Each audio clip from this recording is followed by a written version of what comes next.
to be just as good. Can't remember who's on the program now.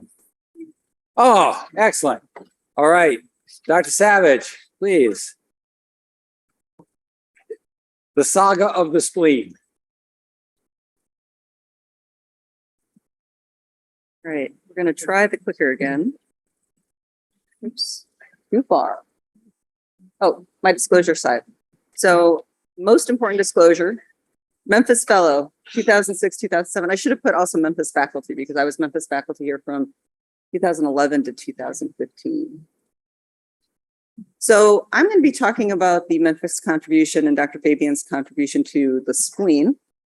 An endlessly fascinating topic. I still don't understand why the spleen generates so much passion in people, but people are very attached to their spleens. But this is, in fact, a Memphis talk.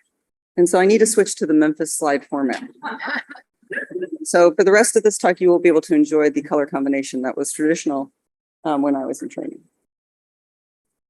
Dr. Fabian, when I was asked to give this talk, I was, of course, very honored. I'm really happy to be here and to see a lot of my partners who I operated with and the people who trained me when I was a fellow. And I ended up in Memphis because I asked Dr. Stewart when I was a resident, where should I go? And he said, you should go to Memphis. And he was absolutely right. But a little bittersweet knowing that Dr. Fabian is retiring. And we may not be able to pick his brain and have him come to the OR anymore. It did remind me that when I was a faculty, he had retired once before. So we've been through this once before when he stepped down as the chair of surgery. And at the time, it seemed like the world was going to end and how are we going to continue without Dr. Fabian? And it turns out that Dr. Fabian doesn't go away. He just morphs into another iteration. And so, you know, in the intervening years, of course, he's been the editor-in-chief of SACO. He calls it his baby. He was the midwife, or he gave birth to it, an unfortunate visual image. And now Elliot has taken over and it has done great things for us. But as I was thinking about what to talk about, I was worried, you know, it's after lunch. Everybody's going to be tired. I'm going in the afternoon, so people have told all the good stories already. And so I ended up polling a series of past fellows and past faculty from Memphis, and I asked them for what they remembered most about Dr. Fabian. And I also asked them for any good pictures that they had. And I have heavily edited and redacted some of those photos.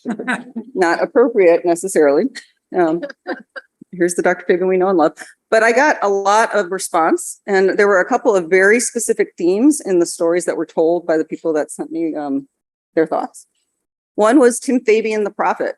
And there are a number of different stories that people had the same experience with completely different patients. But this is one of my favorites because Dr. Fabian used to take call once a month when I was a fellow. This is not my story. And you know, sometimes when he was asleep, it was a little bit hard to you know, wake him up. But he would get up and come into the OR. And in this particular case, I have seen him do this where he puts the bouffant over his entire head and just walks in like that. But this patient had a horrible liver injury, was hemorrhaging to death. And the surgeon in question was basically holding it together to try to keep the patient from bleeding to death. And he came in and he's like, what do you got? And they showed him, and it was a geyser. And he said, you're hosed. It's not exactly what he said, but you're hosed. And then he walked out, and that person was like waiting for him to come back in because he thought he was scrubbing, and Dr. Fabian had just gone back to his call room, and that was it. And he was right. Like, that didn't end well.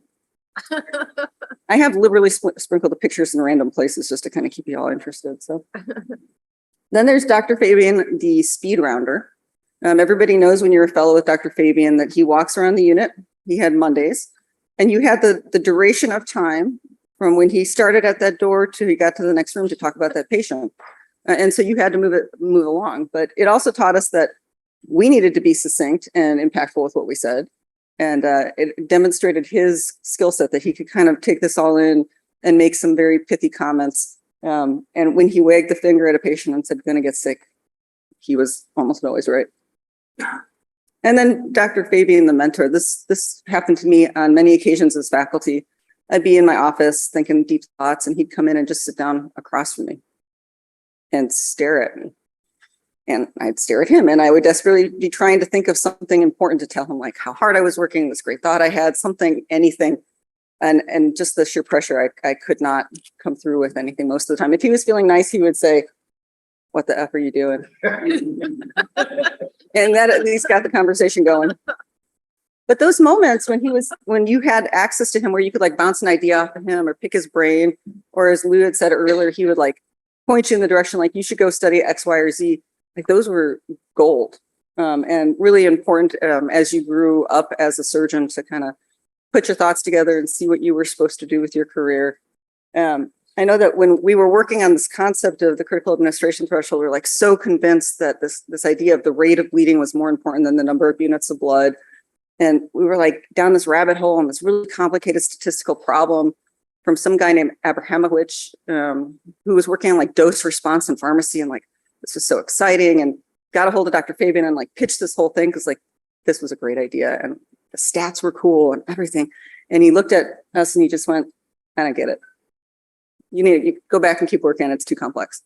And he was right. Like, who's going to do complex math in the trauma bay? You needed something that was quick and dirty that you could say like good or bad, help you make the decisions and move on. He was absolutely right. It was really painful to throw out all that work and start over, but it was better in the end.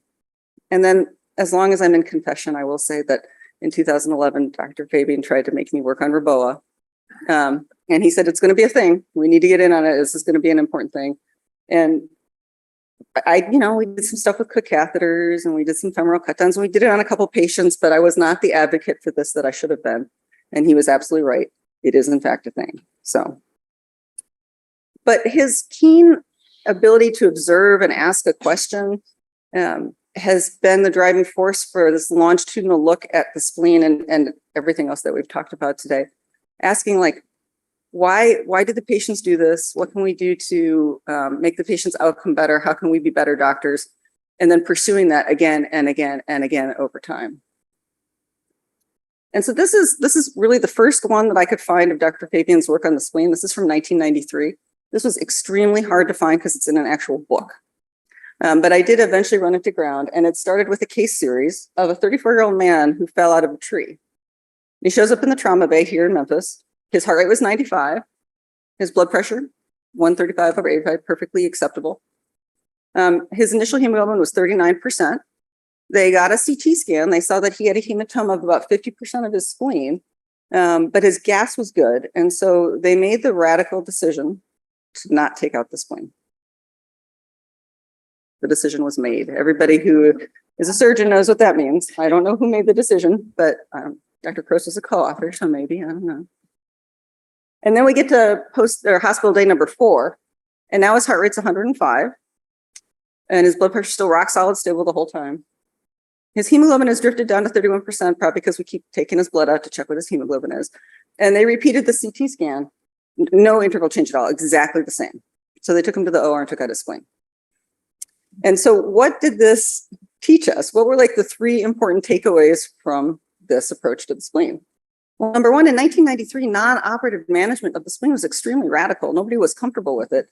When I was looking at some of these early data, they were talking about 80 to 90% of patients with spleen injury got their spleen out. The non-operative rate for spleens was so small that this was really a radical approach. And even though it was technically a failure of non-operative management, really radical, pushing the bounds. The second thing we learned was this quote from the paper, which I think is really important and is probably applicable to everything else to do with the spleen, which is that the data support non-operative management in selected patients, and that the selection criteria must be strict, and our threshold for intervention must be low. It is perfectly acceptable to manage the spleen non-operatively, and you need to recognize when the spleen needs to come out. And then our third takeaway from this particular talk is that the spleen loves the bucket. And here at Memphis, we are exceptionally well trained in helping the spleen find its native home. So those were the 3 takeaways from that first paper, but it started a trend of research following that of almost 20 years. Much of that research has been done by various people in this picture. Dr. Fabian, as we learned, is a past master of getting residents, medical students, faculty involved in these questions and then helping them drive the work forward.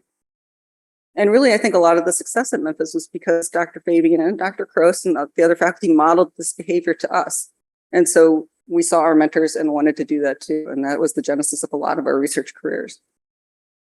So if you go to a website called connectedpapers.com, you can enter any paper that you want, and it will generate this like network analysis to show you all the papers that are connected to that paper. You get 2 free ones a month, so save them up and use them as you want. But the second paper that I found was this paper from Schur et al. In 1995 with Dr. Fabian as a senior author. And so I put that in to kind of see like what was the genesis of the work on the spleen. And this is the map that came out, and you can recognize many of the names of even some people in this room in this map, and the ongoing impact that these initial questions about the spleen had on other people's research careers. So once we identified the spleen as a topic of research, then we started to do this longitudinal approach. And initially, we spent a lot of time looking at the things that would indicate that a patient was likely to fail non-operative management. So that was really kind of the first part of this oeuvre of work out of Memphis related to the spleen. And we learned that patients with low GCS tend to get their spleens out because you don't trust their exam, maybe. Older patients tend to fail more. If you're hypotensive, hopefully you're getting your spleen out, or at least something done. And a large hemoperitoneum, these were all associated with failure of non-operative management. But importantly, and I think this is really one of the most impactful things that came out of Memphis related to the spleen, was the identification of the pseudoaneurysm and the subcapsular hematoma as indicators that though the patient looks okay now, they have a higher risk of failure. And so subsequent work looked at the pseudoaneurysm and the subcapsular hematoma and how this contributed to failure over time. I don't think that there's actually 100% consensus on this particular topic. But in my mind, I've drunk the Memphis Kool-Aid. I do the right thing. I get the repeat CT scan at somewhere between 40 and 72 hours in patients with high-risk characteristics. And we find a fair number of pseudoaneurysms and we intervene on those. And then this work led subsequently to a lot of the interest in angioembolization and the role that that plays in saving the spleen. Both initially when the patient comes in, for those that can go to IR and get their spleen embolized, and also later in their hospital course when we identify those pseudoaneurysms and we take care to embolize them so that they don't have a delayed rupture. I can't unsee this. So this led to the subsequent down the rabbit hole of following different questions related to the spleen that subsequently led to a lot of our publications out of Memphis. We looked at the role of concomitant injuries with your blunt spleen injury. So if your liver was injured, if your aorta was injured, how do you manage the spleen? We looked at the longitudinal natural history of the spleen. How long does it take to heal? How likely is it to rupture? If it's going to fail, it's usually within the first 8 days, but some of them do rupture late and in a spectacular fashion. And all of these work served as the foundation for a large number of multi-center trials based on injuries to the spleen from many of our organizations, from the AAST, from Western Trauma, from regional organizations and international organizations, an ongoing persistent pursuit of the spleen and understanding what to do with it. So Dr. Fabian's influence has stretched far and wide. He's scattered his past fellows all over the country, and we've spread the way that we were trained to those that we are training now. I'll have you know that during this talk, I learned that you can now take a screenshot and erase the background, and then grab that and put, this may not be news to any of you, but this was a game changer for me. And then finally, we've heard this a number of times about the family aspect of being here in Memphis, the Memphis Mafia. We say it kind of tongue in cheek, but we're all really proud of it. Really proud to be from Memphis and part of this family. And you can't talk about Memphis without talking about Denise and Celine and the role that they had in making this family and making us all feel welcome. So a couple final pictures to go home with. The Fabians are well known for their dinner parties. Dr. Fabian was nice enough to treat the Hartwells to dinner in the Atlanta airport after the AAST one year. You can see they had peanuts and Cheetos, and take a look at Dr. Fabian's thumb. He's eaten at the meal as well.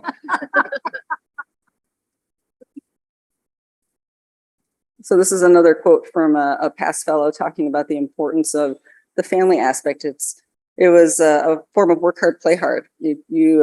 Or as somebody else says, you drink from the fire hose of trauma, right? You're at work, you're getting crushed. Patients are dying, trying to manage that, but you have the support community. with you to kind of help you through that. And it was as big a part of being in Memphis as learning how to be a trauma surgeon. So Dr. Fabian has his biologic family and he has his medical family.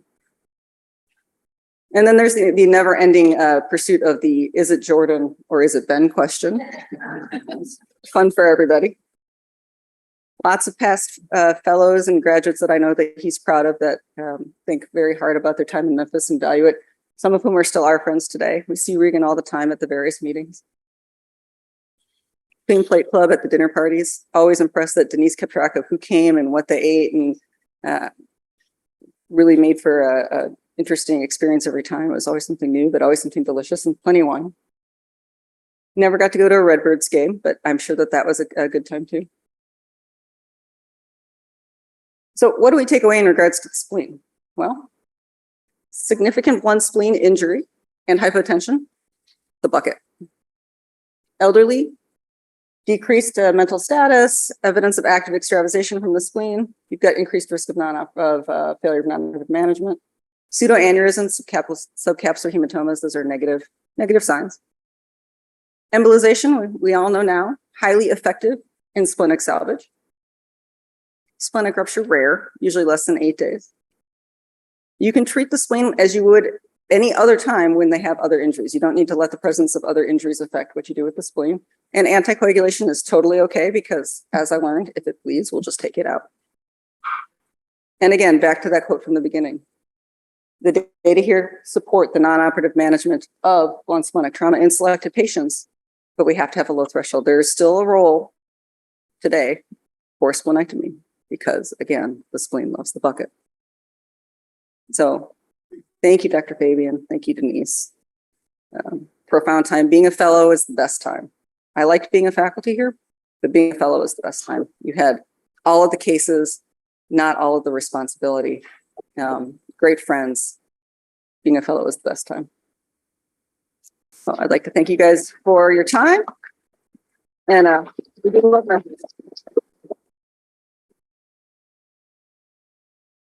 Mm-hmm. Yeah.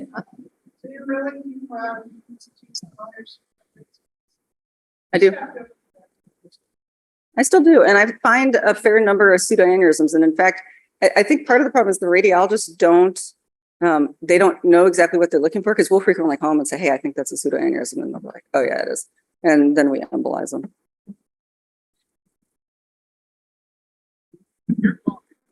Embolization. You're talking about embolization of pseudoaneurysm, not willy-nilly embolization of splenic artery, right? Well, Dr. Chris, I'm not doing the embolization, but we do our best to do super selective embolization of just the pseudoaneurysm. Unfortunately, we're sometimes thwarted by our interventional radiologists. So what we've learned from that, and I could maybe write a paper on it, is you have to actually talk to your consultants directly and tell them what you're after and what you want. Crazy. I know it is crazy talk.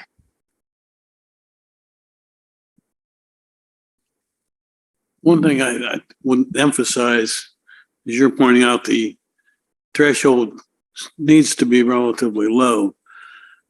There are patients, I guarantee you, that die at home after splenic trauma that we don't publish those. But I know it happens. And I think all of us have seen the occasional patient that survives long enough to get to the hospital, with a blood pressure of 70 or 80 and, lost 6 or 8 units of blood.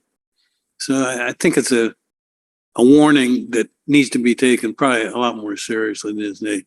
Nothing sadder than to see somebody die from a preventable death from that sort of thing. It's interesting to me how entrenched people are in their camps of splenic salvage or splenic salvage when appropriate. And it's something that in our current situation, there's just some different management patterns. And so trying to get everybody on the same page about some subsets of patients, exactly like the one that Dr. Fabian just mentioned, the person who shows up late with a belly full of blood, when is it appropriate to try to salvage that spleen if they've already had a delayed failure, or should you just take it out? So I think there's still work to be done. on the spleen. It's just one little organ, but it's just endlessly fascinating to everybody. So, thank you guys.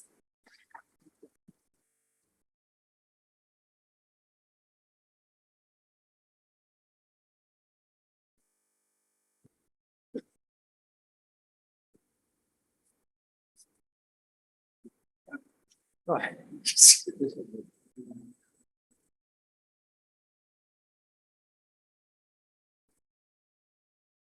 Well, good afternoon. For those of you who don't know me, I'm Kim Davis. I was the fellow in Memphis in 96 to 98. My co-fellow, Tim Gavin, is over there. We have Fabian stories.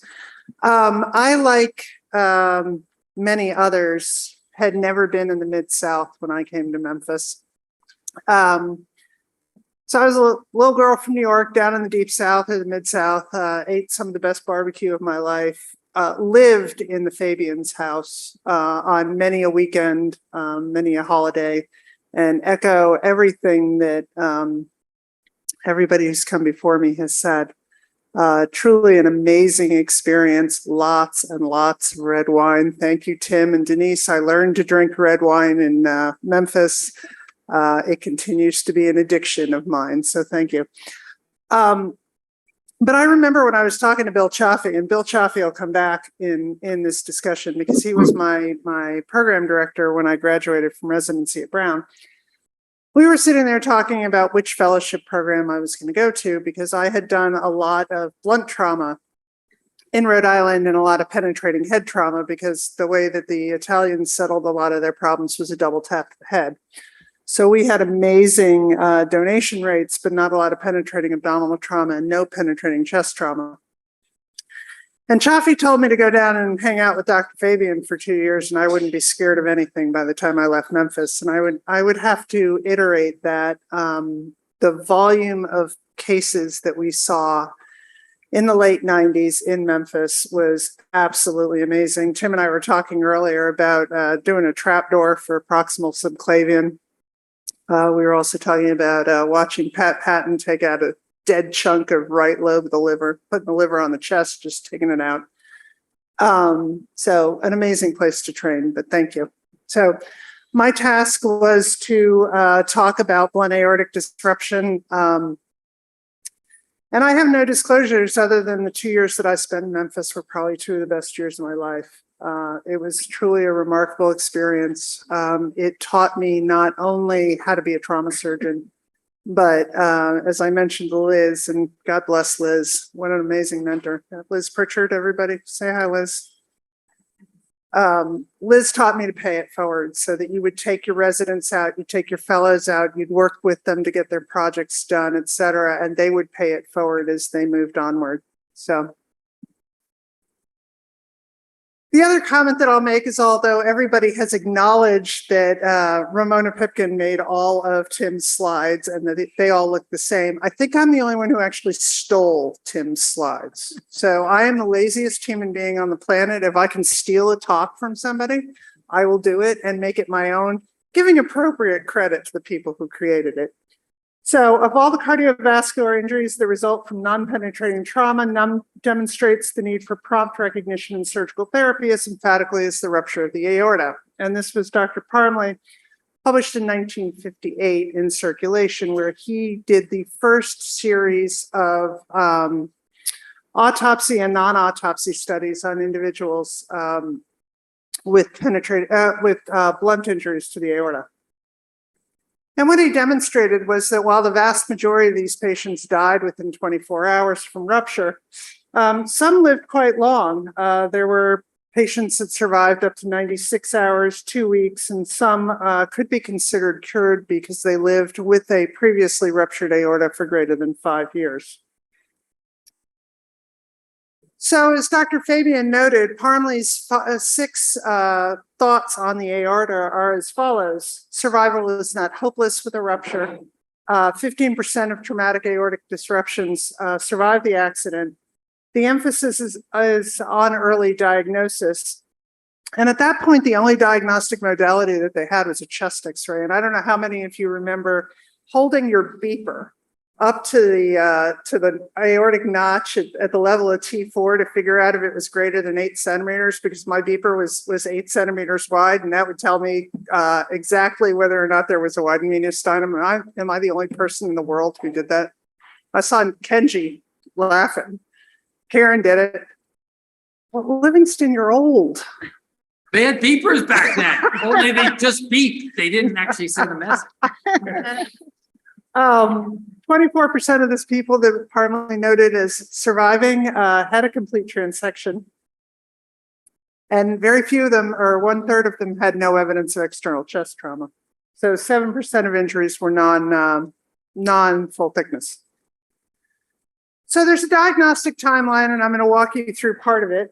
We already mentioned the beepers and the chest x-rays. By the time I was a resident, aortography was standard of care for the diagnosis of blunt aortic disruption in any patient with a mediastinal widening or an apical cap or any one of the other things, the loss of the aortic nod, the little twisting of the carina, et cetera.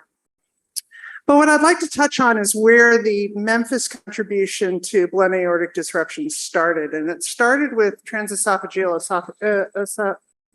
echocardiography and moved on to helical CT and ultimately to multi-gated CT. So this is Gail Menard.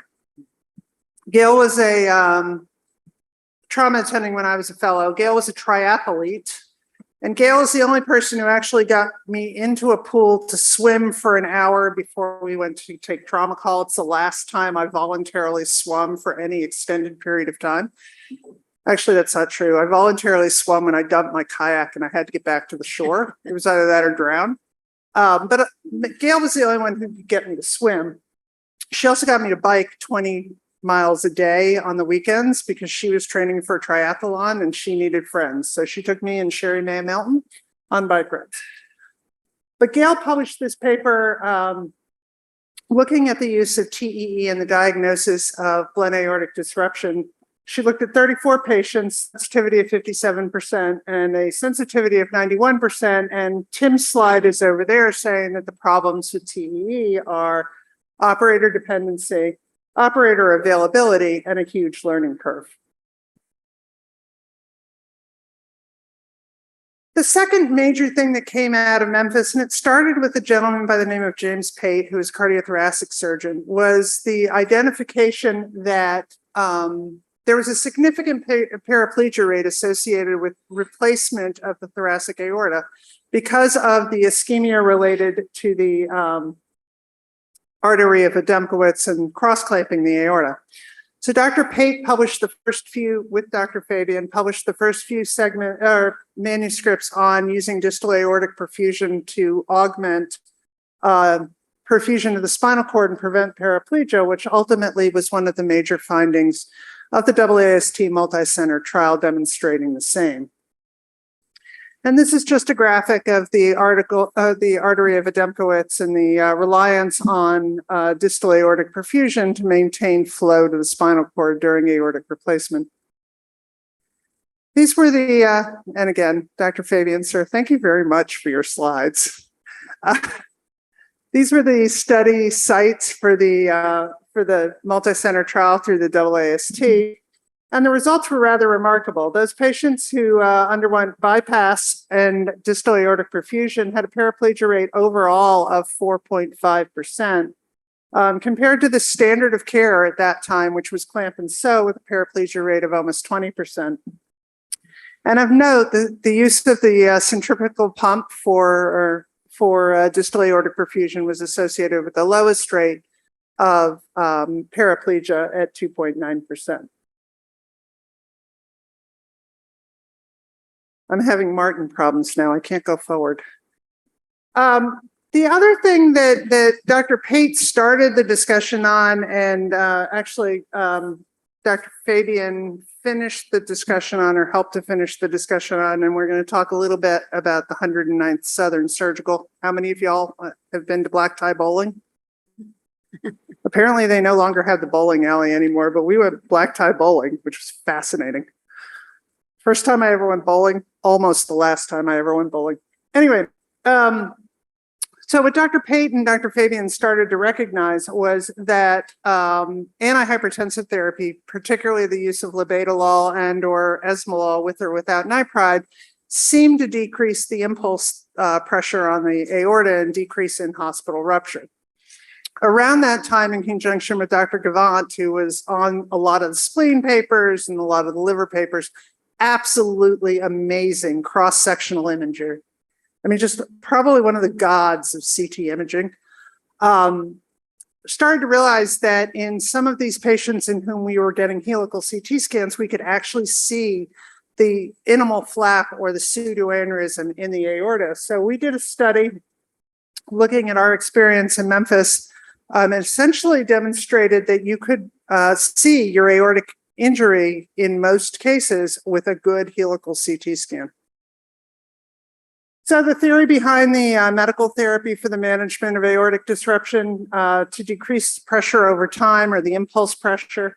Again, beta blockers, preferentially esmolol. We transitioned to labetalol because the combination of esmolol generally needed nipride as well, and you could get the same effect with labetalol.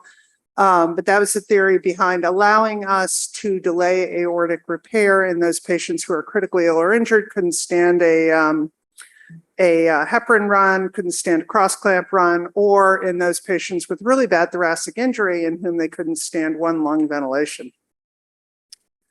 And then we went to the Southern Surgical and presented on the helical CT scan. And there are a number of reasons that there are pictures. Some of these pictures are up here. The first is the bottom picture on this side is the homestead.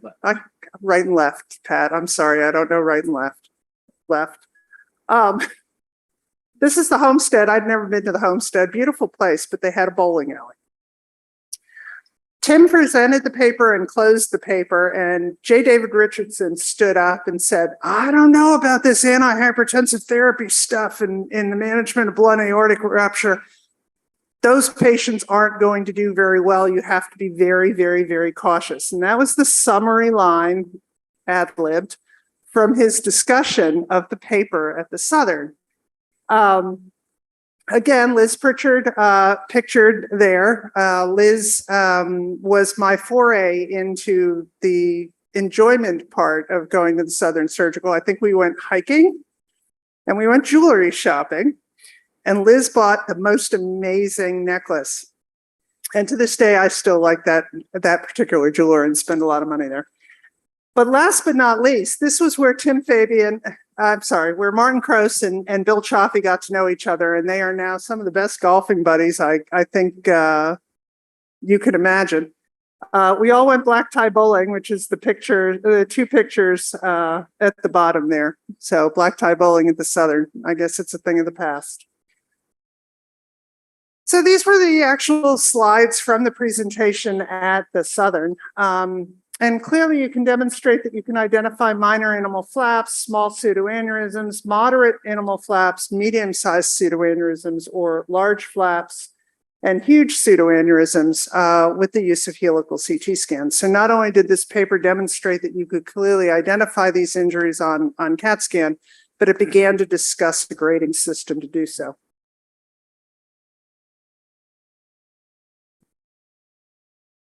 Next slide, please. Thank you. And at the bottom of the page, you can see that HCTT is helical computed tomography of the thorax, or helical CT scanning.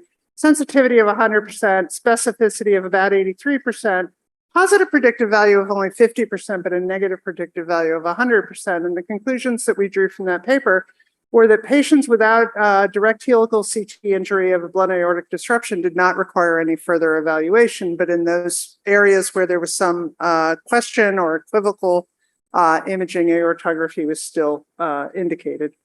And presumptive treatment with an antihypertensive regimen eliminated in-hospital rupture.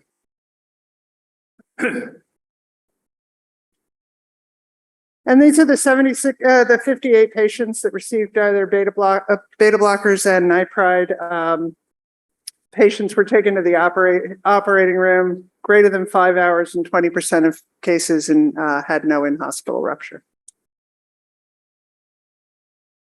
My academic grandson, where are you, AJ? There you are.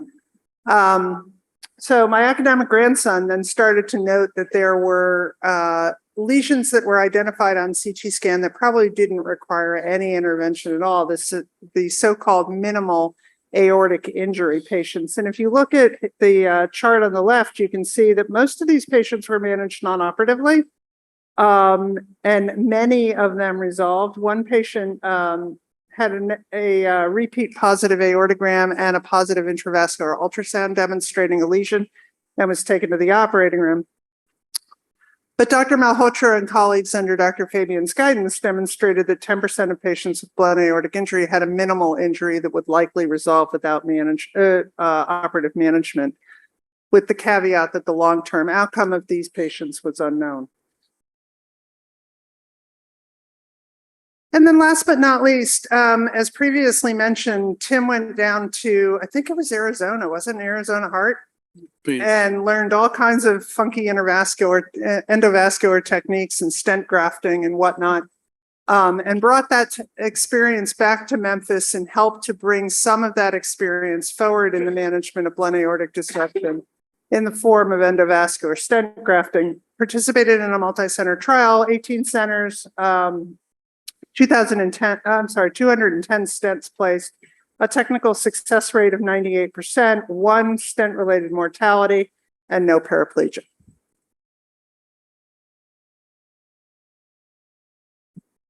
And what is fascinating to me is if you look at the things that the group in Memphis contributed to the management of blunt aortic disruption. This is the 2015 Eastern Association of the Surgery of Trauma Practice Management Guideline on blunt aortic disruption. And there are 3 changes in practice since the publication of the previous guidelines in 2000. 1, CT of the chest with intravenous contrast is strongly recommended to diagnose clinically significant blunt thoracic aortic injury. The second was that endovascular repair was strongly recommended for these patients without contraindications.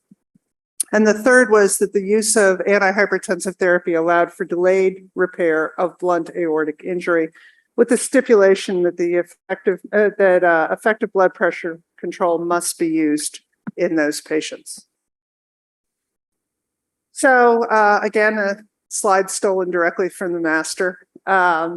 Advancing CT technology for diagnosis, the routine use of antihypertensives, delayed repair in critically ill and or injured patients, distal aortic perfusion for those patients who mandate open repair, although I don't think many of those are being done anymore. And the role of aortic stent grafting, I think, has really extended the work and concepts of Parmley and the clinicians who have revised it over time. So this is a picture of Dr. Pruitt's festschrift. Thank you, Ronnie Stewart. Hi, Ronnie Stewart. Myself, Tim, and Martin hanging out in San Antonio, thanking Dr. Pruitt for his service to the Journal of Trauma. So Dr. Fabian, 1, thank you for being the inaugural editor of SACO. You have birthed a beautiful baby. 2, from all of us who have either trained or worked at Memphis, thank you very much for everything that you taught us how to do. And I hope that we make you proud playing it forward for the next generations of trauma surgeons so that the Memphis Mafia can be further disseminated widely. Thank you all very much. I'd be happy to take questions.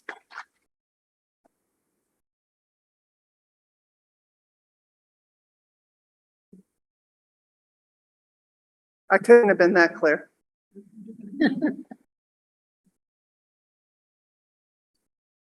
Martin, you have to have a question.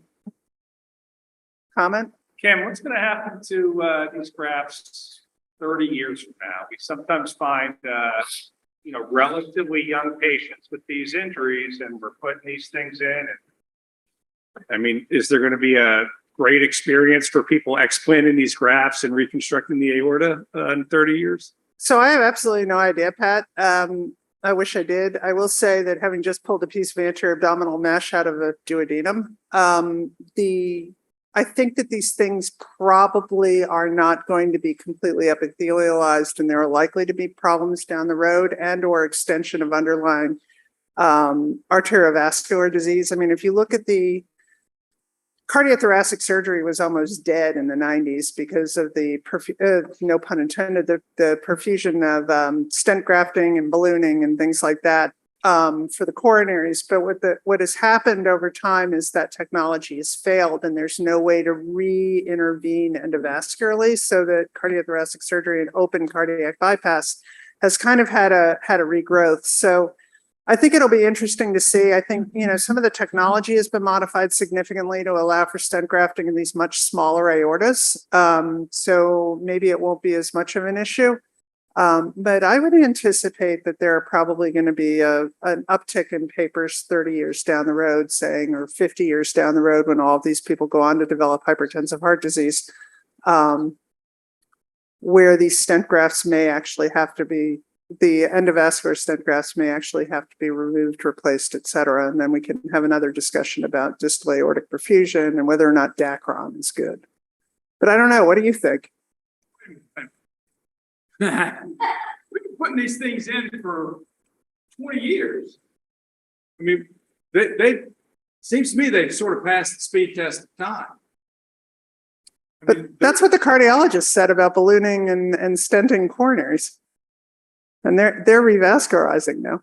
So, no. I think there's a little bit of a difference between putting a stent in the left anterior descending and putting something in the aorta. I really can't think physiologically. I can't think of a reason why that stent graft isn't going to be endothelialized in a relatively short period of time. Trust me, I'm really hoping things that are in the central circulation become epithelialized pretty quickly. As are we. But That's right. So I would think that if we're going to have problems with aortic graft migration, we would have heard about them by now, because the ones that are going to move are the earlier versions of those things. And so one would think, at least intuitively, if there's going to be a problem with them, then the problems already would have occurred. Now, maybe they're like the patients with splenic injuries that go home and rupture. We just don't hear about them. But I would have thought that we would have heard something by now. I talked to one of my residents actually who's been doing, taking out a lot of early endografts from abdominal aortas as well. And while Dacron has been used to, reconstruct the aorta forever, there may be some real differences of putting in a piece of Dacron without the struts, without the this. This is different. And again, I think if it's even a 10 or 20% failure rate, you're going to take a long time for anyone to really identify that this is, going to come out until you start putting them in, especially putting them in, 30-year-olds and this, that. I don't know. I think the jury's still out. I agree with Kim on this. Over 20 years, and again, I don't scour the world's literature for this sort of issue, because I just assumed it to be a non-issue, honestly. I think we were putting them in early on, putting them in a lot of older patients, this, that, and the other thing. The younger ones early on were still getting open surgery. Now everyone gets the thing. I'm uncertain it's 20 years in 30 years. It's a 4-year-old. I don't know, Martin. I don't know the data, but I'm just saying. Yeah, I don't even. Why don't you ask in Spain? He's got all the problems. It's behind you.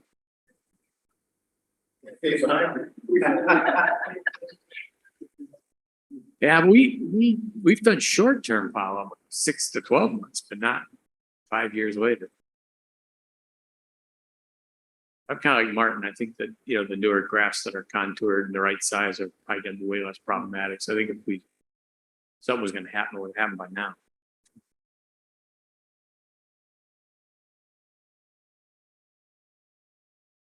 Yeah.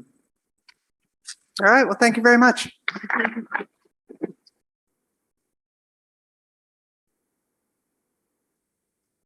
We have a break until 2:15. 2:15, and there's soda out there. There's still coming one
All right. Well, they're all outside. Let's, we're at the, last portion of the program.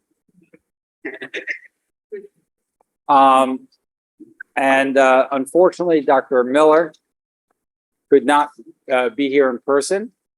And with great, discussion with Dr. Prost and myself and Ms. Gauchi, we allowed him to, come in virtually. Apparently he's listening from behind the scenes. He recorded this, so we're going to hear it, and then he'll be on for some, I guess, live comments, questions, jocularity. I have no idea. Okay, let's start the video, please, and then Dr. Oh, let's wait for the guest of honor first to sit down. All right. Okay, here we go. My name's Preston Miller, and I'm an acute care surgeon at Wake Forest University School of Medicine in Winston-Salem. I had the good fortune of being one of Dr. Fabian's fellows from 1999 through 2001. And I'm honored to be able to talk a little bit about he and the MOOC group in Memphis's contribution to our understanding of blunt cerebrovascular injury today.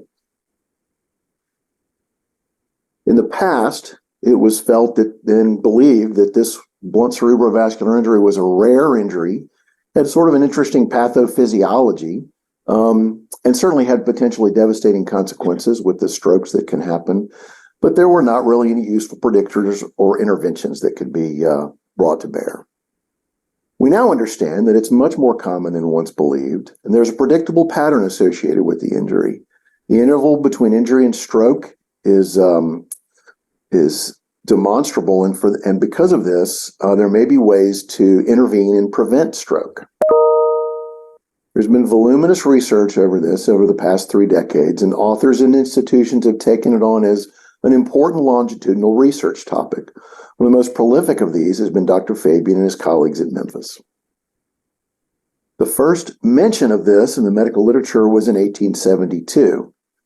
Dr. Verneuil, a French physician and surgeon, commented on an injury found in the autopsy of a railroad worker. Interestingly, the symptoms of this patient prior to death had included hemiplegia, certainly from the stroke associated with this. No, this is not Tim Fabian. This is Dr. Verneuil. And on the right here, you can see an interesting illustration from the paper of the pathophysiology of this that he found in this patient. Tim Fabian, early on, took an interest in this injury. And I don't really know how old Tim is, but my assumption is that he and Dr. Verneuil had beers and discussed the injury, and that's how he got interested. Fabian first published on this entity in 1990 and has had multiple publications since then. In typical Memphis fashion, each of these build upon previous work, and they've contributed a wealth of knowledge and progressive understanding to all aspects of this entity. My goals are to describe the contribution of Fabian and colleagues to our understanding of this injury, including screening and diagnosis, treatment, and outcomes. As I mentioned, Fabian first examined the problem in 1990 and published a series of blunt cerebrovascular injury patients, 21 patients, which at the time was the largest published series. Roughly half of these, it was noted, had an interval between the presentation and the development of neurologic changes. So it was felt that this might represent an opportunity for diagnosis of these injuries while they were asymptomatic. 20 of these were diagnosed by angiography. The authors discussed the idea of broadly screening based on mechanism of injury, and in this case, they talked about acute flexion extension injury. They did acknowledge that the high numbers of negative examinations likely produced by this type of screening make screening by angiography a lot less attractive, and they called for research on other screening modalities. And they did mention duplex Doppler, although, as we all know, this certainly has not panned out as one of the best screening opportunities. In 2001, the group examined their intervening experience. In the meantime, they developed indications for screening, which included neurologic deficit not consistent with brain imaging, neck hematoma, Horner syndrome, basilar skull fracture through the foramen lacerum, and cervical spine flat fracture through the transverse foramen, as well as severe complex facial fracture, which really amounted to Lefort 2 and Lefort 3 fractures. Carotid artery injury rate in this series was 0.5% compared to only 0.33% in the previous study, so screening had led to more identification of the injury. The vertebral artery rate in this series was 0.4%. 77% of carotid artery injuries were diagnosed prior to the development of neurologic symptoms. So this hits again on the idea that there is an important interval in which screening and treatment can take place. Diagnosis in this case was by angiography, and the authors noted that with improving technologies of CTA and MRA, this may supplant angiography in the future as the means of screening. During the intervening years, the trauma program in Memphis implemented an aggressive screening pathway, and they began a prospective comparison of angiography, which was considered to be the gold standard, to CTA and MRA. In 2002, this was reported at the meeting of the American Surgical Association. The carotid artery injury rate was similar to that of previous work. The vertebral artery injury rate had gone up from 0.7 up to 0.71% versus 0.4%. Though like CIA or CAI, aggressive screening had led to greater recognition of the vertebral artery injuries in blunt trauma patients. Unfortunately, when compared to angiography, CTA and MRA only had a sensitivity of about 50%. So with the currently available technology at the time, these were inadequate screening tools. The authors did predict with ongoing technological development, angiography may eventually be supplanted by other screening techniques such as CTA or MRA. This is a little demonstration of how far we've come. On the left is a head CT using the original CT technology. At the time, of course, was considered to be earth-shattering. And on the right are some of the tools, is an example of some of the tools that can be constructed using the computed tomographic imaging of today. By 2007, the group at Memphis had begun using 32-channel CT scanners and again looked at the improved imaging and what its capability was at the diagnosis of BCVI. Unfortunately, sensitivity when compared to angiography was still only 50%. In addition, there were 75 false positive injuries when CTA was compared to DSA. So that would have meant 75 patients subjected to treatment with either antiplatelet agent or anticoagulation that did not have injuries. Fabian and his co-authors, and at this time commented on other contemporaneous studies that said CTA was as good as DSA. They did note that some publications, although they reported excellent sensitivity, obtained the gold standard angiography only when the CTA was positive, rather than directly compare the two imaging techniques as had been done at Memphis. By 2013, the group had been using 64-channel CT scanners, and finally, they determined that the sensitivity had increased significantly, with a sensitivity of detection of injury per vessel of 68% and detection of injury per patient of 84%. With this, the group concluded that CTA was an adequate screening test based on using the 64-channel technology. They did continue to use angiography as a confirmatory test if CTA was positive, because the positive predictive value at CTA was still low at 36%. In 2015, they published a follow-up study after several years of using 64-slice CTA technology as a screening modality. Patients at risk for BCI, based on the previously mentioned criteria, underwent CTA, and those with positive studies underwent angiography. They found excellent results using this angiogram. 189 patients underwent DSA due to abnormal CTA, and 55% were found to have at least one blunt cerebrovascular injury. Of all abnormal CTAs, 85 or 45% were false positive. 87% of the false positive, however, were read as grade 1, very low-grade injuries. 4.7% of all injuries developed stroke. None of these were missed by CTA. But it looks like based on with that potential or with that 64-slice technology, CTA is quite unlikely to miss important BCVIs. With respect to treatment and outcome, as you would expect, the Memphis group has been at the forefront of understanding how this relates to BCVI. Certainly, it's a logical assumption that anticoagulation might be useful in this injury that promotes thrombosis, but when they first published on it in 1990, there were no data available. By 2001, the Memphis group had accrued data that showed that treatment with both heparin and aspirin were associated with lower stroke rates. On the left, you can see carotid artery injury stroke rates with heparin and aspirin as compared to no treatment. Heparin and aspirin are significantly lower. And the same trend is seen with vertebral artery stroke rates, with heparin and aspirin having a significantly lower stroke rate than in patients with no treatment. In 2010, the outcome after BCVI was further examined after the addition of selective endovascular therapy. Grades 2, 3, and 5 BCVIs were initially treated with anticoagulation and had a planned repeat digital subtraction angiography at 7 to 10 days. I'll remind you about the grading scale. So grade 1 is a less than 25% narrowing, grade 2 greater than 25% narrowing, grade 3 includes pseudoaneurysm, grade 4 occlusion, and grade 5 is transection with free extravasation. So on these selected injuries, follow-up DSA was done at 7 to 10 days, and if there was no improvement, then stenting was employed.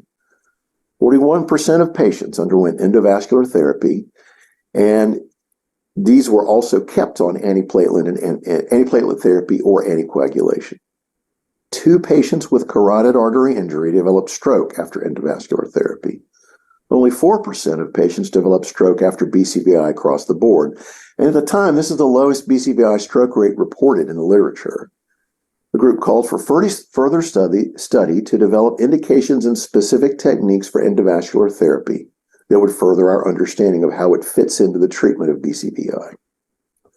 Here's a great example of the deployment of stent in an internal carotid artery injury. On the left, you can see significant narrowing, and on the right, after deployment of the stent, the vessel has been reconstituted with subsequent distal flow. By 2013, the group had incorporated vascular surgeons into the treatment team, and each patient was discussed by the treatment team prior to stent utilization, and this utilization was restricted to grades 2 and 3 injuries. Stents were utilized in only 8.9% of BCVIs using this treatment paradigm as compared to 41% in the previous group. Stroke rate remained low at 3.9, but stent-related stroke had been reduced to 0 by this decreased use of stents. The investigators from Denver had also recognized the need for further examination of the role of stenting after early enthusiasm at this time. And while it looked like there was an important role for the addition of endovascular therapy, the Denver group as well as the Memphis group both called for more studies in the development of specific guidelines in the use of this therapy.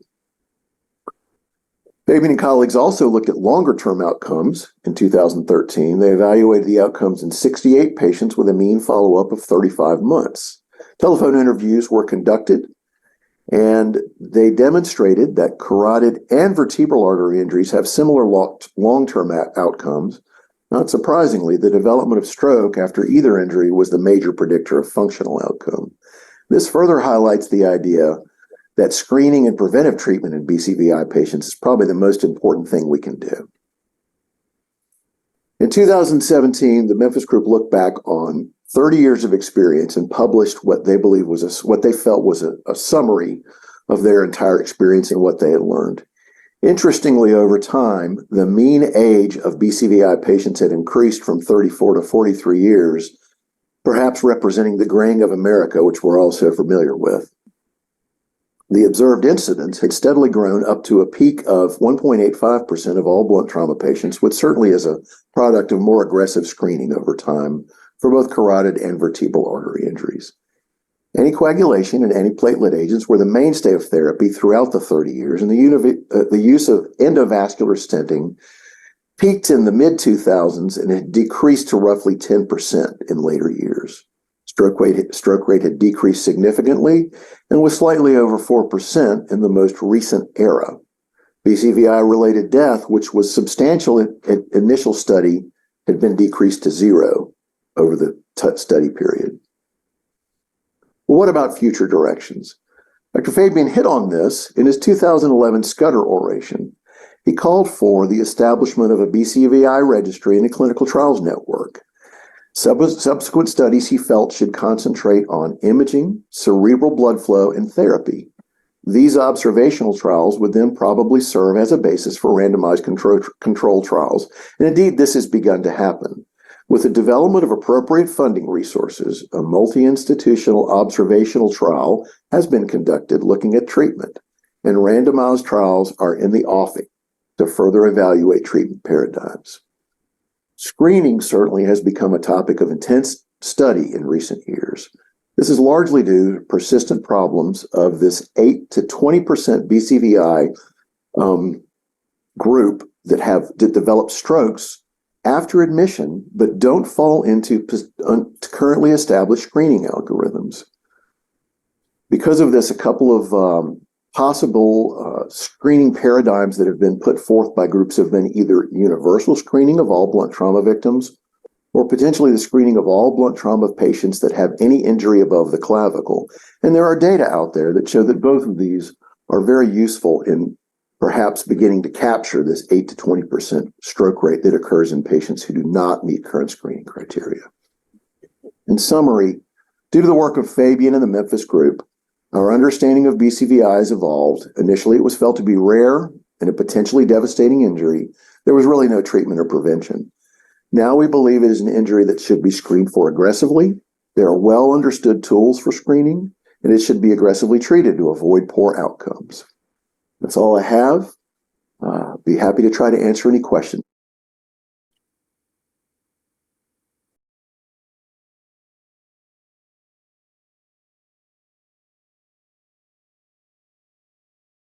There I am. Afternoon, y'all. Can everybody hear me? Yeah. Great.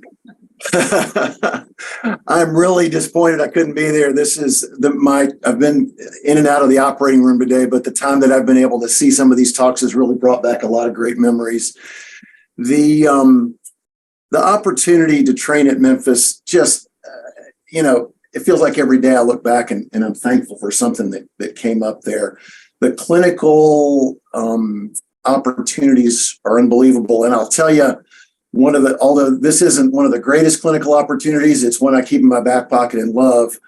About twice a year, I will pull out the quick growing cut down to the greater saphenous vein in somebody who they're having trouble getting IV in the trauma bay.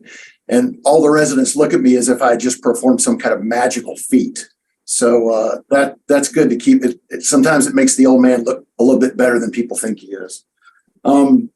But the other thing, of course, that was so incredible is the expectation that there's going to be hard and close examination of clinical questions.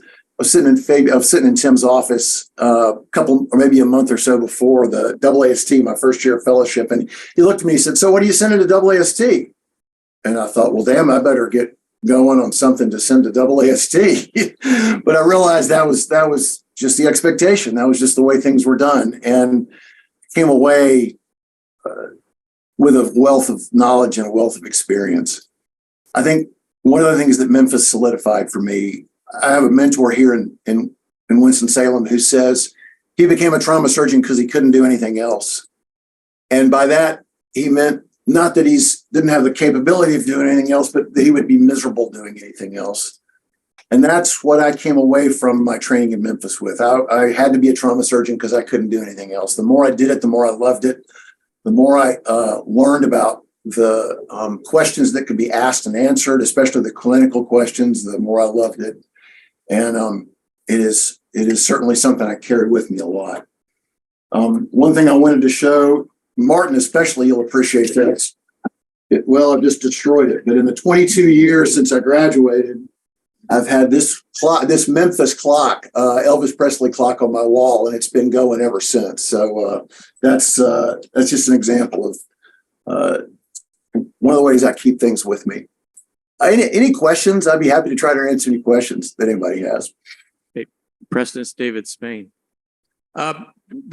There's been some publications recently calling almost for like a universal screening for blunt cerebrovascular injury in anybody that's like getting a head and neck CT scan. What's your take on that?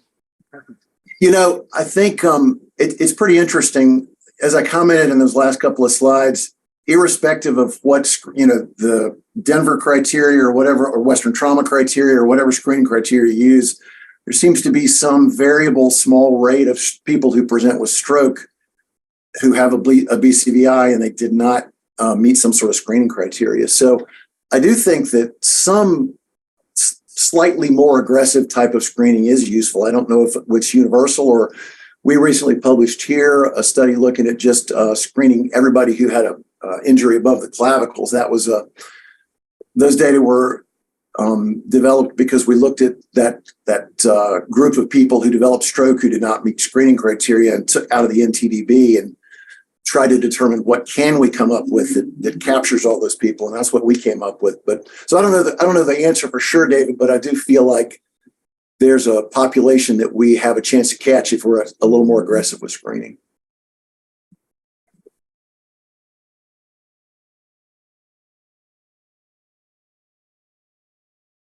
Anybody else have any questions? Well, I really appreciate it. I'm grateful to have this opportunity, and congratulations to Dr. Fabian.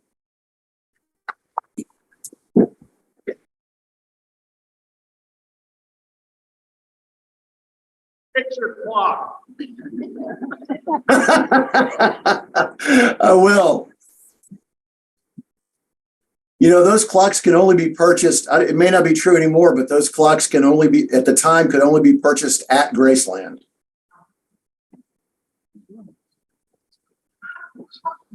Yeah, I get $5 for everyone that's sold.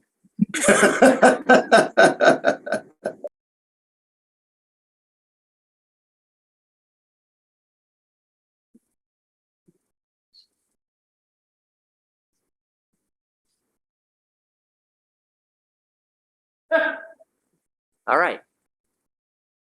Well, for those of you who don't know me, my name's Jordan Weinberg. I was a fellow in Memphis from 2004 to 2006 and faculty from 2010 to end of 2015. And really honored to participate in this today. There were a lot of really great, they were all great talks. And if mine doesn't stand up as well as the others, then my name is Ben Zarzar.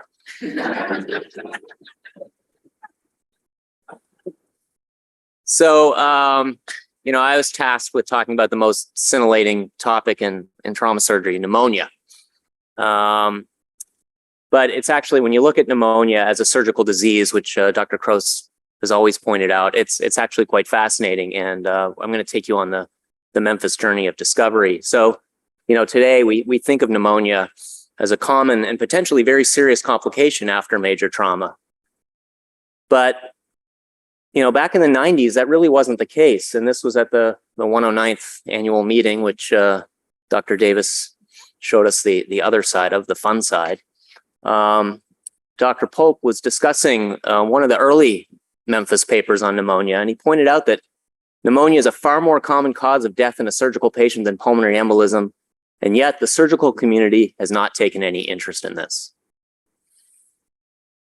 Well, over the next 25 years, the publications that came out of this group led by Dr. Fabian, and in great partnership with clinical pharmacy, which Dr. Kroos mentioned in his first talk, well, this led to a lot of academic productivity as well.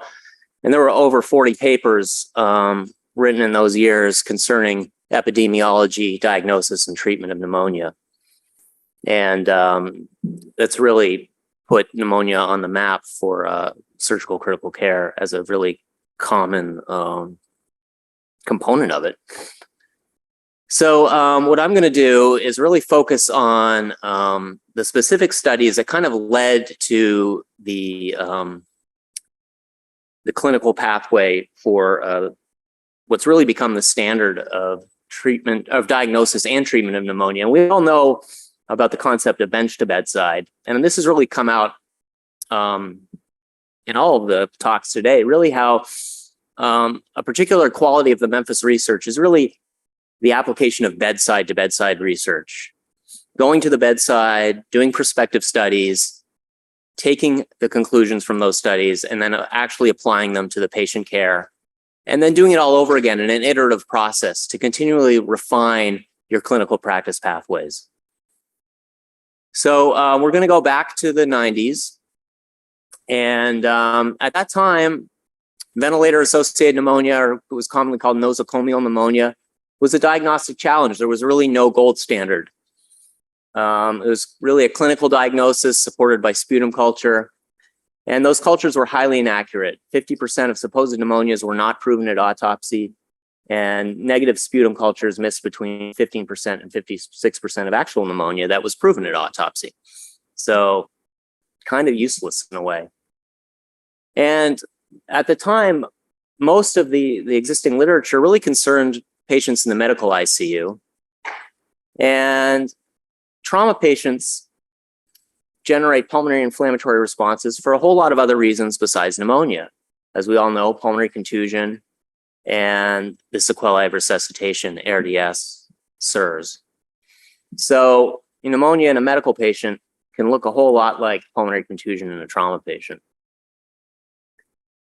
So, in the early 90s, and perhaps a little earlier than that, it's interesting to note that at the University of Tennessee, the pulmonology group were one of the first group to really embrace fiber optic bronchoscopy for diagnosis of pneumonia with bronchoalveolar lavage.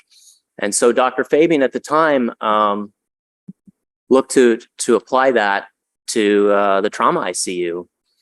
And so this study, what they did was for patients who were suspected to have pneumonia, fever, white count, sputum, x-ray, they got triplicate cultures on all of them. So everybody got a sputum, a protected specimen brush, and BAL.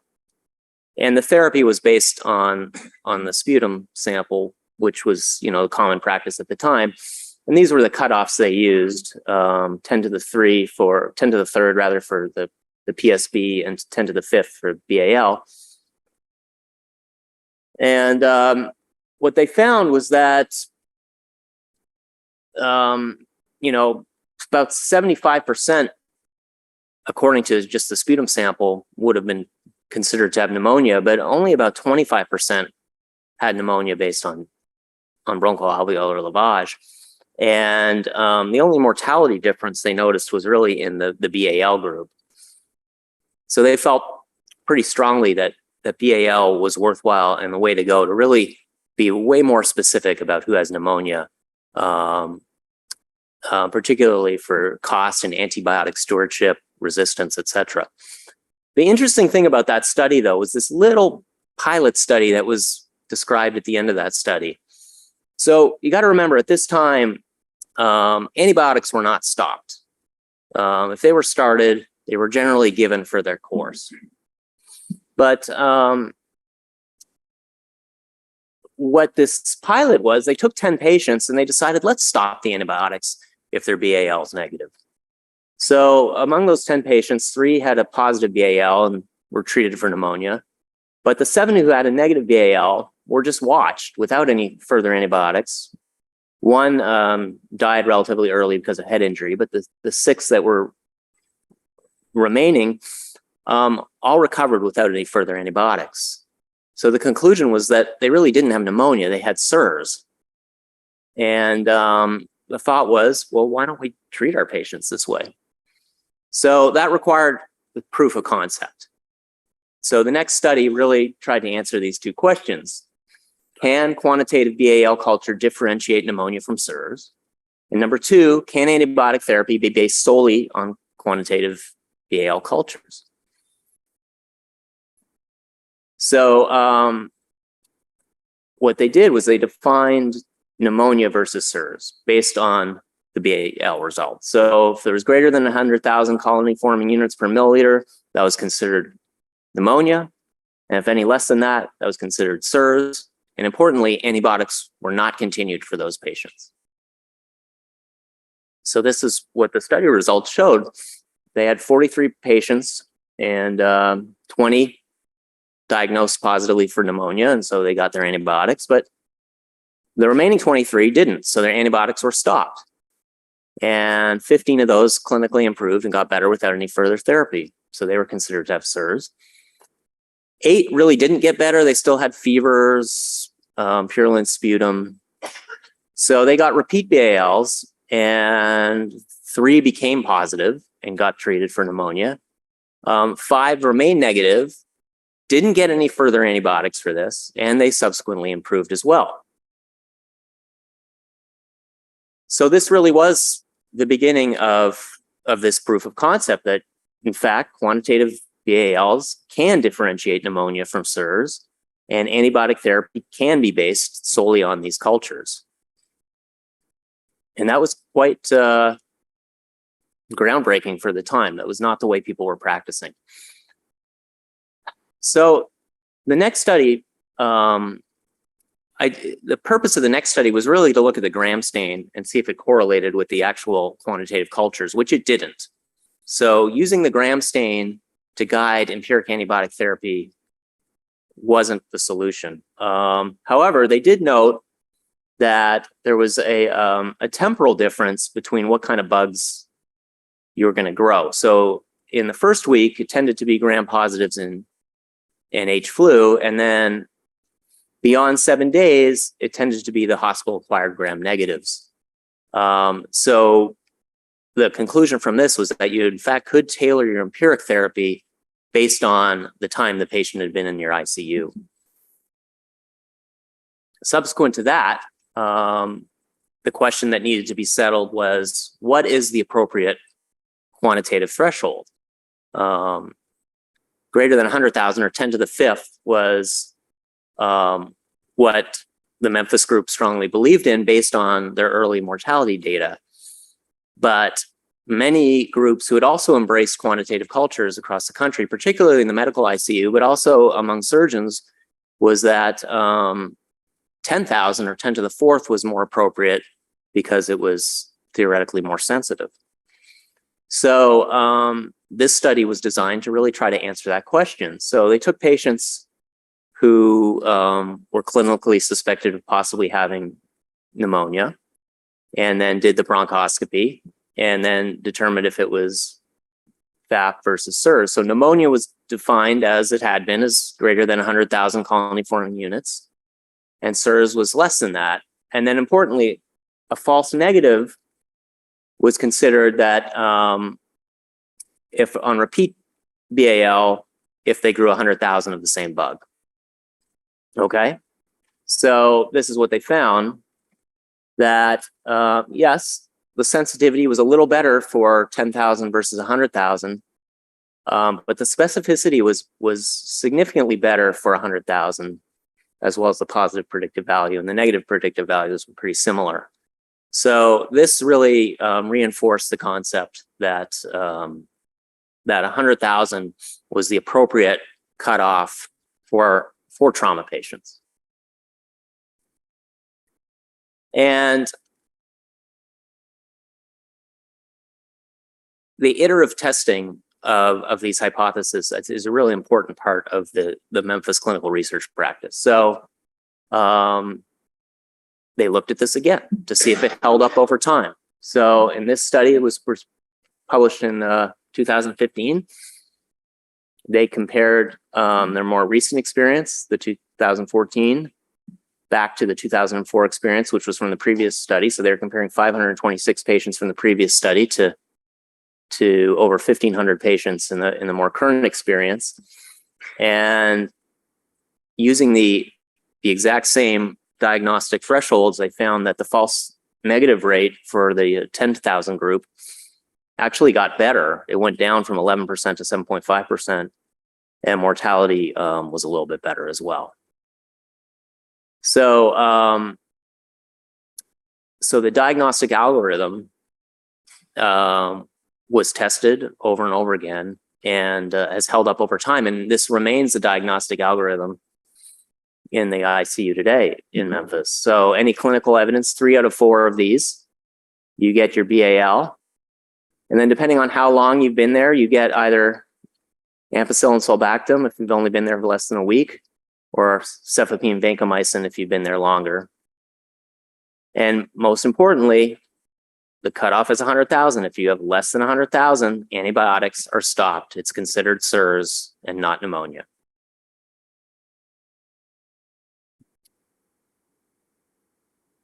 So what about duration? So duration of therapy has also been similarly investigated. And going back, most patients got 14 to 21 days of treatment for pneumonia. And the medical guidelines, from the thoracic pulmonary groups suggested that patients with ventilator-associated pneumonia generally should respond clinically by day 3 of appropriate antibiotic treatment. So you should be able to see it. But what the Memphis group keenly observed was that in trauma patients, clinical resolution of pneumonia is, difficult to see, just as it is to determine the onset of pneumonia. And they actually demonstrated that you can see the 3 different colored lines represent duration of therapy for pneumonia. And so this is the temperature, daily temperatures of these patients. They get a little better, but they really are still generally in the febrile range, up and down. PF ratio gets better, but only marginally better. It's still in the 200 band. Never really gets normal. And the white blood cell count really stays abnormally elevated for the duration of therapy. So really hard to see any kind of clinical resolution. So Dr. Fabian and the group thought, well, what if we look at, if we can't really see clinical resolution, what about microbiological resolution? Could we see that by repeating the BAL? So this pathway was used to try and determine if that could be the case. So patients got their BAL, and if pneumonia was confirmed, their antibiotics were streamlined according to cultures. And then on day 4, the bronchoscopy with BAL was repeated. And if the culture count dropped to less than 10,000, antibiotics were stopped. So, and remember, if you got your BAL on day 4, you'd usually have your result in 3 days. So really day 7 of therapy. So by around day 7 of therapy, this was considered eradication, less than 10,000. If there was 10,000 or more, they continued the antibiotics. And so this experience was published in the Journal of Trauma in 2007. And this repeat BAL group was compared to historical controls who didn't get the repeat BALs. And you can see that the average duration of antibiotic treatment went down significantly from almost 17 days to under 10 days. And for late pneumonia, it was also reduced from about 14 days to almost 11 days. The other thing that they observed, which was really important, is that the early group who had, the H flu and the gram positives, eradication on BAL was observed in 96% of those. And the late bugs, the hospital-acquired bugs, eradication was on their first BAL occurred in 71%. So this led to a change in practice. So when I showed up as a fellow, this was the practice at the time. If you had your BAL and a confirmed pneumonia, you had your antibiotics streamlined. But if it was an early bug, you just got your 7-day course of antibiotics and then it was stopped, because we know that 96% of those, you were going to have resolution anyway. So no need to repeat the BAL. But for the hospital-acquired bugs, the late pneumonias, We repeated the BAL on day 4 and then stopped antibiotics if that culture came back as less than 10,000. If it came back as greater than 10,000, we continue the antibiotics, and then you do a repeat BAL every 3 days until you eradicated the bug to less than 10,000.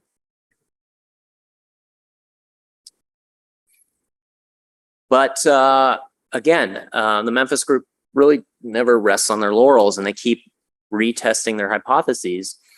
So in this study, they really drilled down on these hospital-acquired bugs. So MRSA, Pseudomonas, Acinetobacter, Steno, Enterobacter. And remember, so they were doing repeat BALs on day 4, and then 3 days later, if there was an eradication. So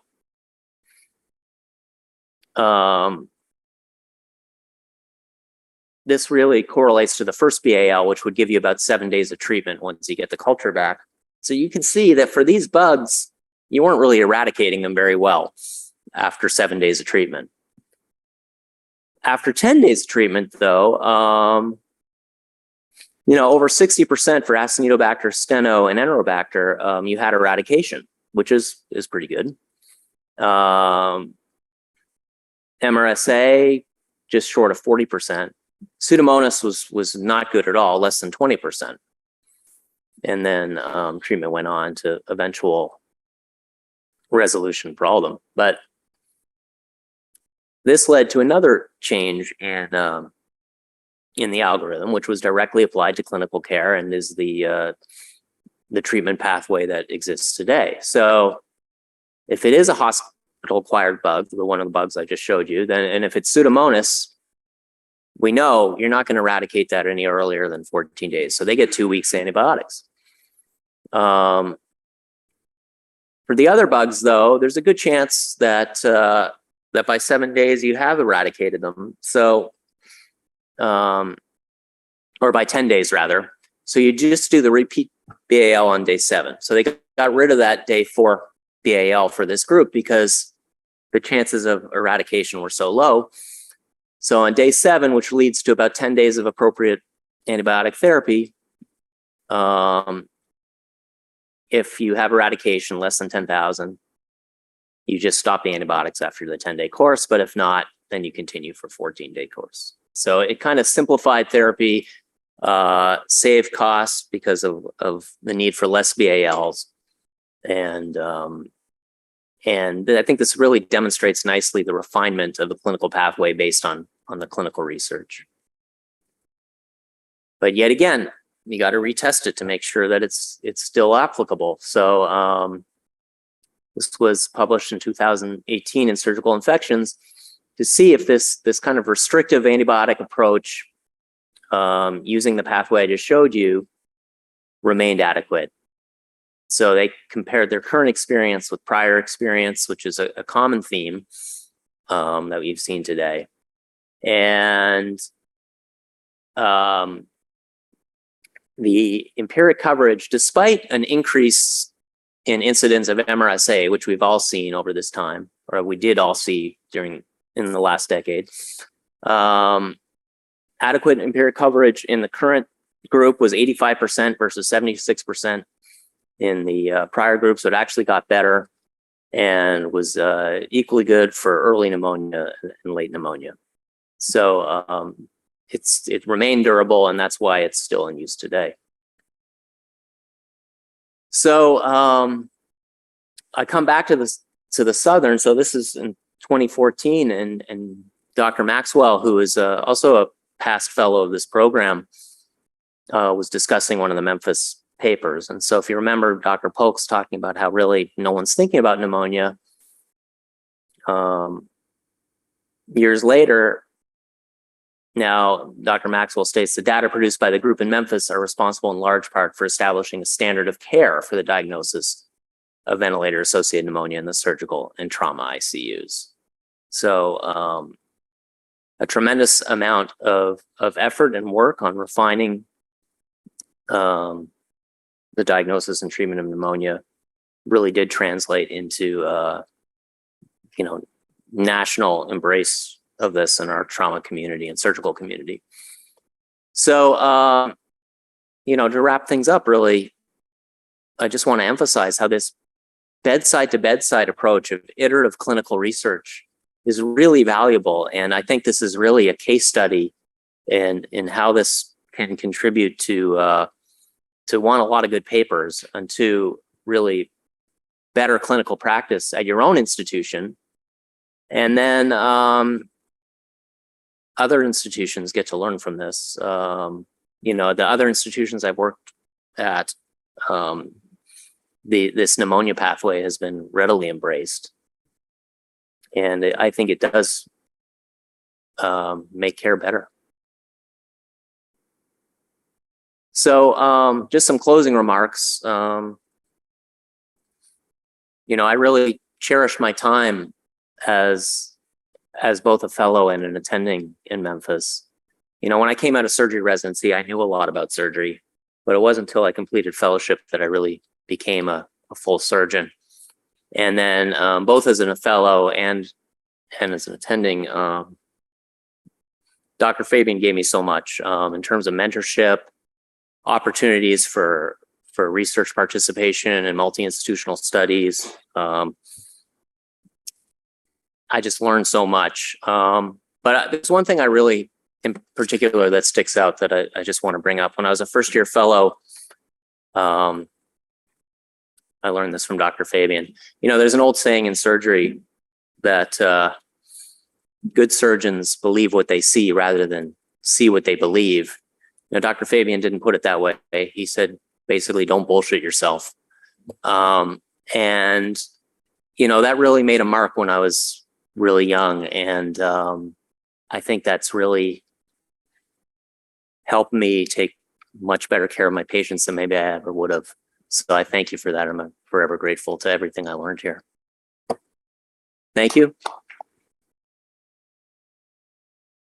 And I'm happy to take any questions.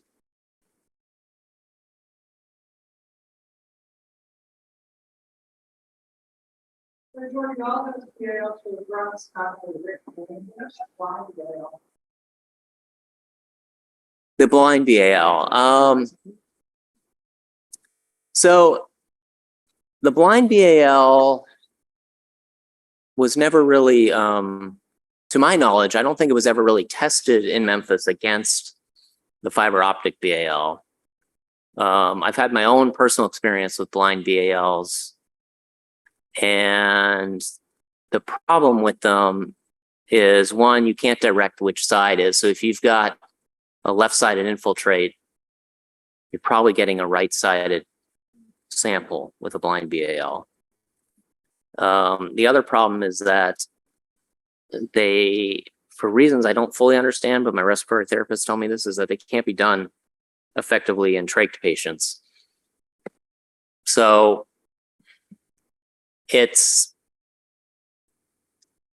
I don't know, I guess is the short answer, if a blind BAL will give you the same results, because to my knowledge, it has not really ever been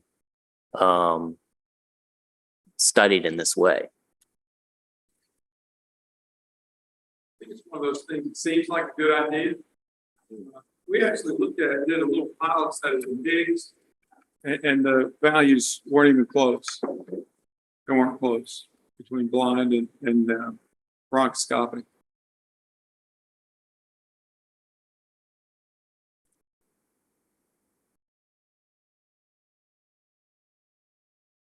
All right, thank you all.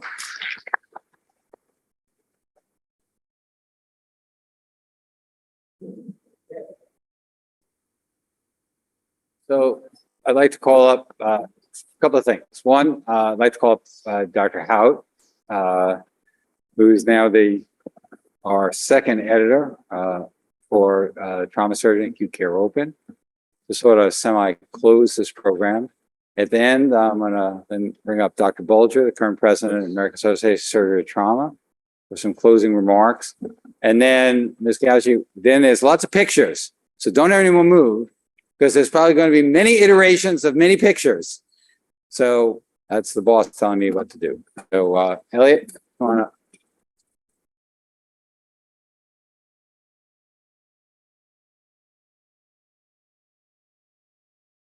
So as many people have already mentioned, it's an honor to speak here. I was never a trainee at all in Memphis. I've been here before, but this is like maybe the second time. Thanks for dinner last night. So I'm the new editor-in-chief of Trauma Surgery and Acute Care Open. Next slide. And my talk today is titled Big Shoes to Fill, Timothy Fabian, inaugural editor of Trauma Surgery and Acute Care Open. So as I thought about what I was going to say, because I was assigned 15 minutes, if you go to the next slide, I decided I was going to actually read something that I wrote for the journal, shockingly. So this is going to, I decided it was just easier to read what I wrote. Spent a lot of time and energy on this. I think it's an important job, and I really do have big shoes to fill. So here it comes. I have big shoes to fill. I knew succeeding Timothy Fabian as editor-in-chief of Trauma Surgery and Acute Care Open would be a daunting task. 2 months, because I've been working on this for a while, 2 months into the job, it's way more work than I ever imagined. Being a journal as an editor-in-chief is not an easy job.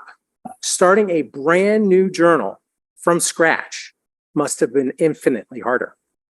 Yet that's exactly what Dr. Fabian did. As TSACO's inaugural editor, he led the team on a journey to create a new open access, peer-reviewed journal to cover all aspects of trauma and acute care surgery. There's no doubt in my mind that the AAST's selection of Dr. Fabian was the perfect choice to give birth to TSACO.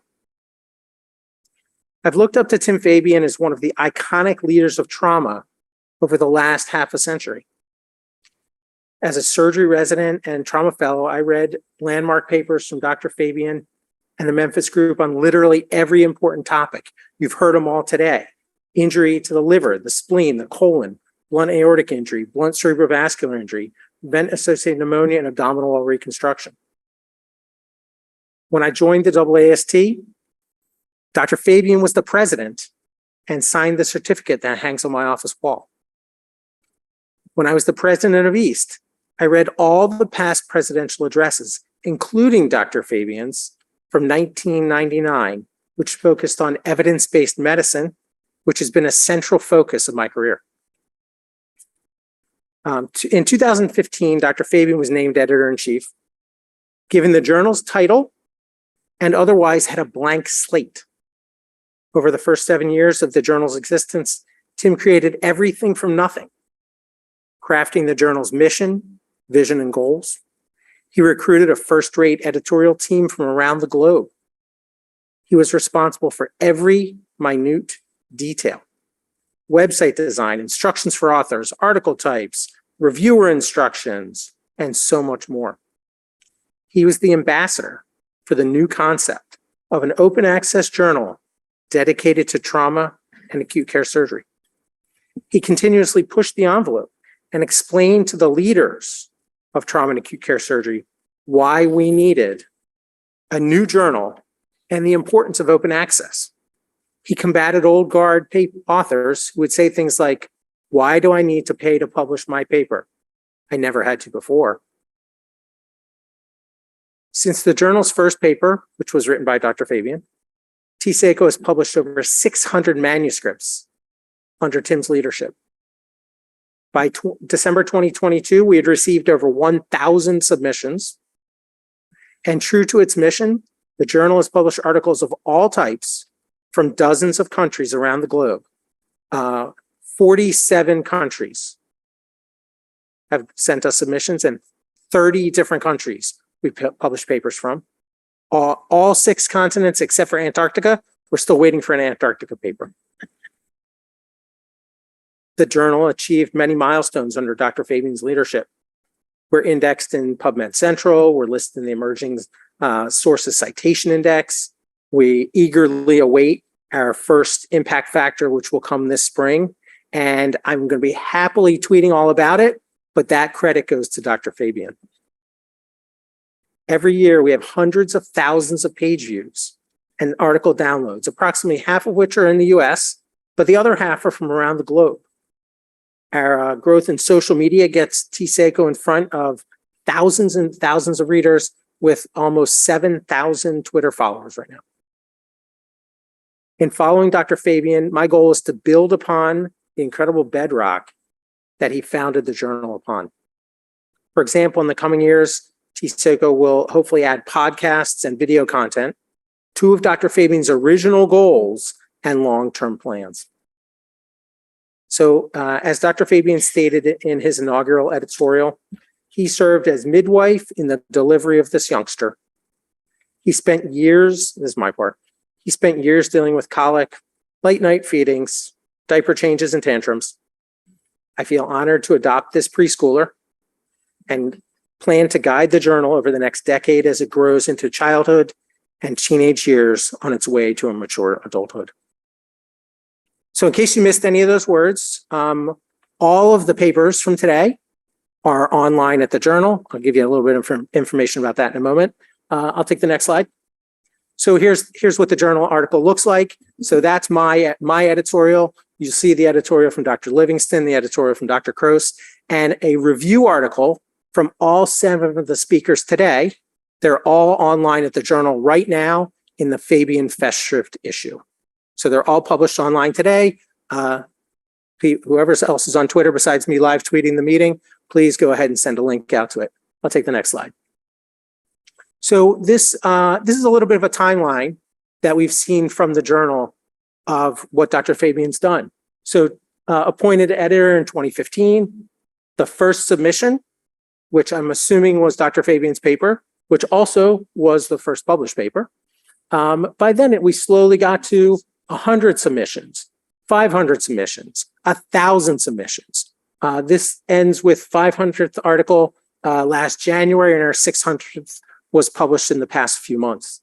The next few things, like I said, our impact factor is coming soon. I'll take the next slide, please. This gives you an idea. This is the publisher's report, and this goes out to the board. If anyone's on the board, you see something like this every year. This just gives you an idea of the global impact of the journal. And you can see this I put in submissions. We look at the same thing for acceptance as well. It's about 2/3 in the United States, but 1/3 from all around the world. All these other continents around the world are sending content to our journal. Next slide. Give you an idea of where our traffic comes from. So here's a map, same thing. About half of the traffic is US-based traffic, but about half of it is from all around the world. People are coming to our journal to read papers. Free, open access. Anyone can read it anytime they want, anywhere they want. It's always available free. Next slide. These are screenshots of the titles of all of the talks that are online today. You can go to the journal website, you go to the Fabian Festschrift issue, and there's 10 papers ready to go. Okay? Open access for the world to see. Now, traditionally, a Festschrift in the olden days had a big, fat, leather-bound book that was presented to the very senior person of papers and all these other pieces written. So in the spirit of open access, we don't have a big, fat leather book we're giving everybody, but everything is available right here online. And I thought you would appreciate it. That being said, we of course do have a printout. And what we've done, this is the only copy that exists. There's one copy. It is signed by all of the speakers today, except one who wasn't here because it was virtual, but all of the rest of us signed this with a note to Dr. Fabian. And I'm going to present you with this to keep so you can remember the time of today's Festschrift. Sure, come on up. It's your party.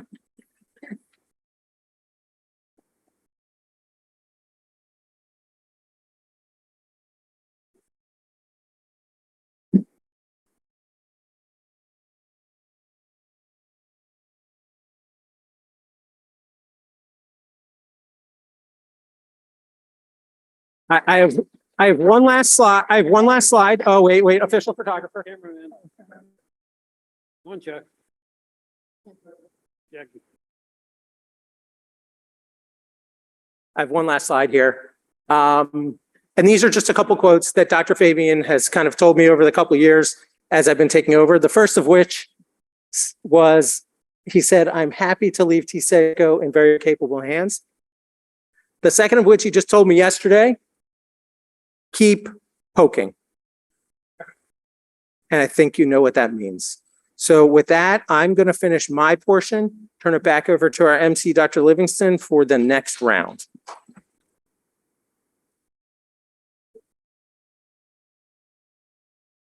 I'd like to call up Dr. Bulger, please. Current president of American Association of Surgery Trauma. And then afterwards, remember, pictures.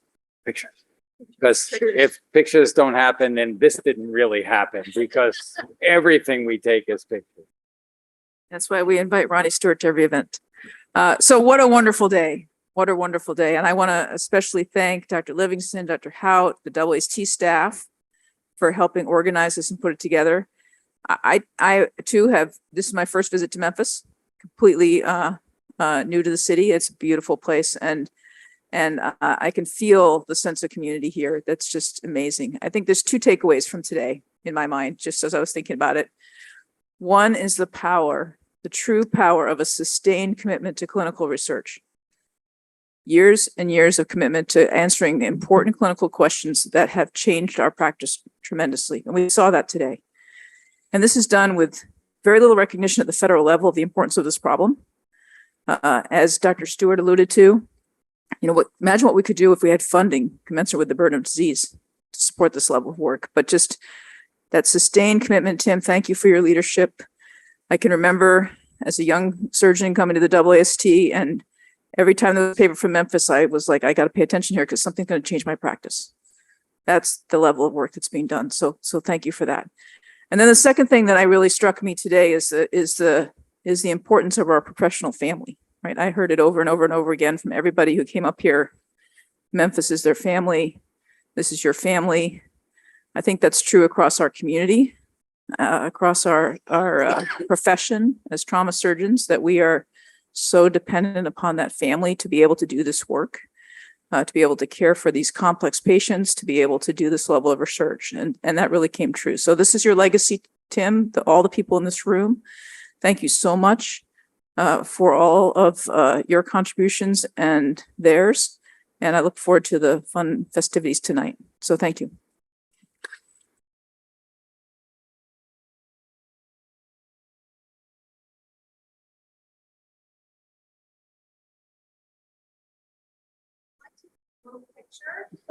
I know there's a lot of us, but we're going to do it. And then I'd like one picture with Tim and all the presenters.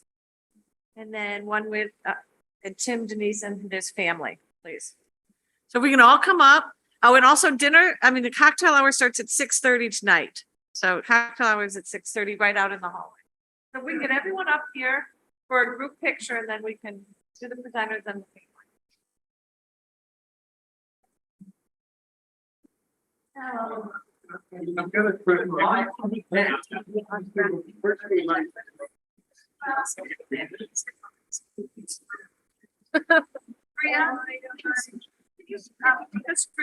course. Yeah.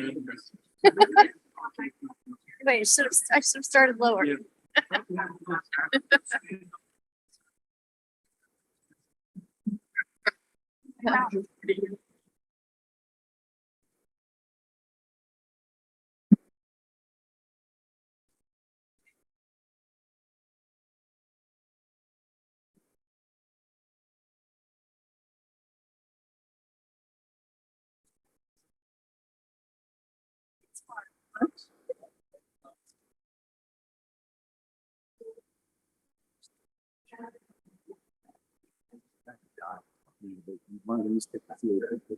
Oh, yeah.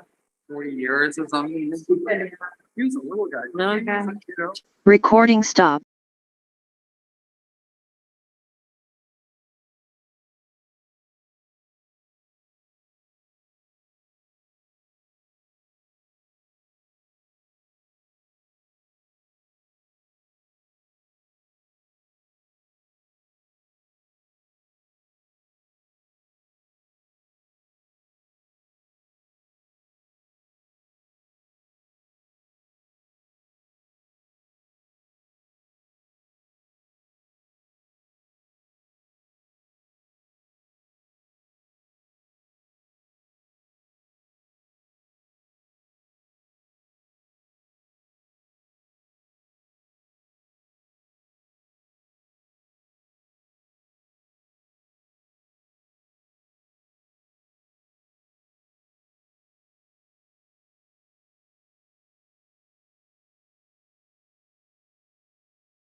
you.